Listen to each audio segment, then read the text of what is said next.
Welcome to వార్తా. నేను దేవా. డాక్టర్ బిఆర్ అంబేద్కర్ సచివాలయంలో తెలంగాణ ఉద్యమకారుల గుర్తింపు కమిటీతో అఖిలపక్షం సమావేశమైంది. ఈ నేపథ్యంలో బీఆర్ఎస్ పార్టీ నుంచి మాజీ ఎమ్మెల్సీ ఉద్యమకారుడు కర్నె ప్రభాకర్, అదేవిధంగా ఎమ్మెల్సీ దాసోజు శ్రవణ్ పాల్గొన్నారు. ప్రస్తుతం మనతో పాటు కర్నె ప్రభాకర్ గారు ఉన్నారు. చెప్పండి సార్, గుర్తింపు కమిటీతో ఉద్యమకారుల గురించి ఎటువంటి చర్చలు జరిపారు? ఉద్యమకారులకు ఇచ్చినటువంటి హామీలను నెరవేర్చమని చెప్పినాం, చాలా స్పష్టంగా చెప్పినాం. మా ప్రభుత్వంలో చేయాల్సినంత చేసి ఉన్నాం, ఇంకేమైనా మిగిలి ఉన్నది అని మీరు మిగిలి ఉన్నట్టుగా మీరు అనేక సందర్భాలు చెప్పినారు కాబట్టి, మీరు హామీలు కూడా ఇచ్చినారు కాబట్టి అవి కంప్లీట్ చేయమని చెప్పినాం. మెయిన్గా ఉద్యమకారుల కుటుంబాలకి, ముఖ్యంగా చనిపోయినటువంటి వాళ్ళ కుటుంబాలకి 25,000 ఎక్స్గ్రేషియా ఇస్తా అని చెప్పేసి వాళ్ళు ఎన్నికల ముందు హామీ ఇచ్చినారు. అదే కాకుండా 250 గజాల ఇంటి స్థలాన్ని ఇస్తామని చెప్పేసి ఎన్నికల హామీలో చెప్పినాడు. దాంతోపాటు గుర్తింపు కార్డును కూడా ఇస్తామని చెప్పినారు. ఈ 3 విషయాల్ని చెప్పి ఓట్లు వేయించుకున్నారు కాంగ్రెస్ పార్టీ వాళ్ళు. మేము చెప్పినటువంటి మాట స్పష్టంగా, మీరు ఇచ్చినటువంటి హామీని నెరవేర్చండి, దానికి మేము సహకరిస్తాం. నెరవేర్చని పక్షంలో తప్పకుండా బీఆర్ఎస్ పార్టీ ఉద్యమకారుల వెంట ఉంటుంది, వాళ్ళతో కలిసి పోరాటం చేస్తుందనే మాట చెప్పినాం. కానీ వాళ్ళు పిలిచినటువంటి అఖిలపక్షంలో అనేక అనుమానాలు ఉన్నాయి, అనేక రకాలైనటువంటి చాలా వ్యత్యాసాలు కనిపించినాయి. వాళ్ళేమో ఉద్యమకారుల గుర్తింపు కమిటీ అని చెప్పేసి వేసుకొని అఖిలపక్షం పిలిచిన పార్టీలను చూస్తే ఎన్నడూ తెలంగాణని పార్టీని దానికి అఖిలపక్షాన్ని పిలవటం. వైఎస్ఆర్సీపీ ఎన్నడూ తెలంగాణ లేదు.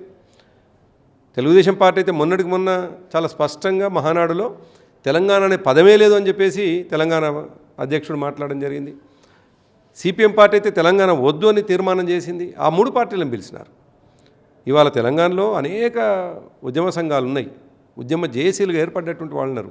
వాళ్ళని పిలవాల్సింది ఇడిచిపెట్టేసి, వాళ్ళని పక్కకు పెట్టేసి తెలంగాణ వద్దన్నటువంటి వాళ్ళని పిలిచినారు. అక్కడే ఎందుకో అనుమానం కలుగుతూ ఉన్నది.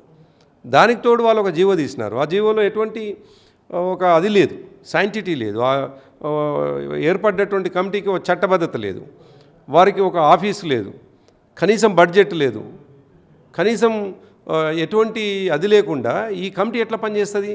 ఈ కమిటీ ప్రహసనంగా మారకూడదు అనేటువంటిది మా భావన. అందుకోసం మేము ఈ విషయాల్ని ఇప్పుడు మీకు చెప్పినట్టుగా యాజ్ టీజ్గా కుండబద్దలు కొట్టినట్టుగా చెప్పి రావడం జరిగింది. ఇదే కాదు, అమరవీరుల స్తూపాన్ని అద్భుతంగా కేసీఆర్ గారు నిర్మాణం చేసినారు. దాన్ని ఇప్పటివరకు వాడకంలో లేదు. ఏ ఆర్టికల్ తోటైతే మనం ఎవరైతే బాబాసాహెబ్ అంబేద్కర్ ఇచ్చినటువంటి రాజ్యాంగ హక్కు ద్వారా తెలంగాణ తెచ్చుకున్నామో, ఆ బాబాసాహెబ్ అంబేద్కర్ ఆఫీస్కే దాని విగ్రహానికి పోయే దారికే తాళమేసి ఉన్నారు మొన్నటిదాకా. దాన్ని మీరు ఓపెన్ పెట్టండి అని చెప్పినాం మేము. అమరవీరుల స్తూపం అదేదైతే అమరజ్యోతి ఉందో ఆ ఆఫీస్ని వాడకంలోకి తీసుకుని రావాలని చెప్పినాం. సో ఈ విధంగా మేము చాలా పాజిటివ్గా ప్రపోజల్స్ పెట్టినాం. కానీ ఎక్కడో ఒక రకంగా చాలా స్పష్టంగా వాళ్ళ వ్యవహార శైలి చూస్తూ ఉంటే ఇది తూతు మంత్రపు కమిటీలాగా కనిపిస్తూ ఉంది. ఒకవేళ తూతు మంత్రపు కమిటీ అయితే మాత్రం డెఫినెట్గా బీఆర్ఎస్ పార్టీగా ఉద్యమకారులకు అండగా ఉంటాం మేము. ఉద్యమకారులు ఎవరైనా సరే సచివాలయంకి వచ్చి ఫిర్యాదు చేసుకోవచ్చు, ఇక్కడ మీ అభ్యర్థనలు తీసుకుంటామని చెప్తున్నారు. సామాన్య ఉద్యమకారులు సచివాలయం లోపలికి వెళ్ళి ఫిర్యాదు చేసి వాళ్ళ యొక్క అభ్యర్థన ఇచ్చే అంత ఉందంటారు అక్కడ? మేము అదే అడిగినాం. మీరు అన్నట్టుగా సెక్రటేరియట్ అనేటువంటిది ఎమ్మెల్యేలు, ఎక్స్ఎమ్మెల్యేలు, ఎక్స్ఎమ్మెల్సీలు పోతేనే రానియటం లేనట్టుంది. ఇవాళ మేము పోతున్నటువంటి సందర్భంలో కూడా 3 సార్లు చెక్ చేసిన తర్వాత మమ్మల్ని అలో చేసినారు. నేను ఒక ఎక్స్ఎమ్మెల్సీని, నాతో పాటు శాసనమండలి సభ్యులు దాసోజు శ్రవణ్ గారు కూడా ఉండే, మమ్మల్ని ఆపినారు.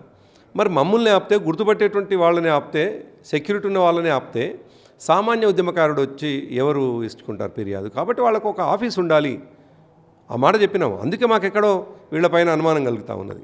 ఆ అనుమానం ఎటువంటిదంటే చిత్తశుద్ధితో జరుగుతున్నటువంటి పనిలాగా కనిపించట్లేదు. తూతు మంత్రంగా ఏదో హామీ ఇచ్చినాం, ఇది 2029-28 డిసెంబర్ ఎన్నికల వరకు తీసుకుపోవచ్చు అనేటువంటి ఒక మాటగా కనిపిస్తూ ఉంది.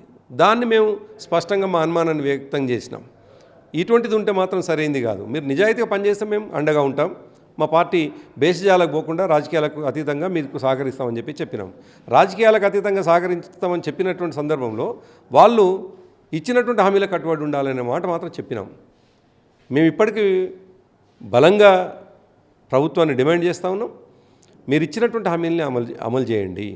మీరు ఎన్నికల్లో ఇచ్చినారు, కానీ ఏదైతే 420 హామీలు ఇచ్చినారో, 6 గ్యారెంటీలు ఇచ్చినారో, అది ఎట్లయితే ఎగనామం పెట్టే ప్రయత్నం చేసినారో అట్లా ఉద్యమకారులు ఇచ్చినటువంటి హామీని ఎగనామం పెట్టవద్దు అని మాట చాలా బలంగా చెప్పొచ్చినాం. అంటే తెలంగాణ ఉద్యమంలో ఉద్యమకారులది కీలక పాత్ర అని చెప్పుకోవచ్చు. మీ యొక్క డిమాండ్స్తో ఉద్యమకారులకు న్యాయం జరిగిద్దని మీరు అనుకుంటున్నారు? అదే మేము నికార్స్గా అడిగినాము, నిజాయితీగా మా ప్రపోజల్స్ ముందు పెట్టినాము. ఇవాళ తెలంగాణ వ్యాప్తంగా ఉన్నటువంటి ఉద్యమకారులు ఇప్పటిదాకా ఏదైతే డిమాండ్ ఉందో ఆ డిమాండ్లని యాజిటీస్గా పెట్టినాము. అనేక మంది మాకు ఇచ్చినటువంటి వినతి పత్రాలను కూడా మనం ముందు పెట్టినాం. కానీ మీరు అంటున్నట్టుగా, మీరు అడిగినట్టుగా ఎక్కడో వాళ్ళ చిత్తశుద్ధి విషయంలో కొంత అనుమానం కలుగుతున్నది. వాళ్ళు రాజకీయం కోసం మాత్రమే వాడుకుంటారేమో, రేపు ఎన్నికల కోసం మాత్రమే వాడుకుంటారేమో అనే ఒక అనుమానం, భయం మాత్రం కలుగుతూ ఉంది. ఆ అనుమానం నుంచలే మా ప్రశ్నలు మేము వాళ్ళ ముందు పెట్టొచ్చినాం. ఒకవేళ అనుమానమే నిజమైతే తప్పకుండా తిరుగుబాటు ఉంటుంది. చూశారు కదా, మొత్తం మీద కనుక మనం చూసుకున్నట్లయితే తెలంగాణ ఉద్యమకారుల గుర్తింపు కమిటీతో అఖిలపక్షం సమావేశమైంది. వీరి యొక్క అభ్యర్థనలతో డిమాండ్స్తోనే గుర్తింపు కమిటీ అయితే మాత్రం ఉద్యమకారులకు న్యాయం చేసి తీరాలని అయితే మాత్రం మాజీ ఎమ్మెల్సీ ఉద్యమకారుడు కర్ణె ప్రభాకర్ చెప్పుకొచ్చారు. కానీ మనం కార్తిక్తో దేవా, వార్త, హైదరాబాద్.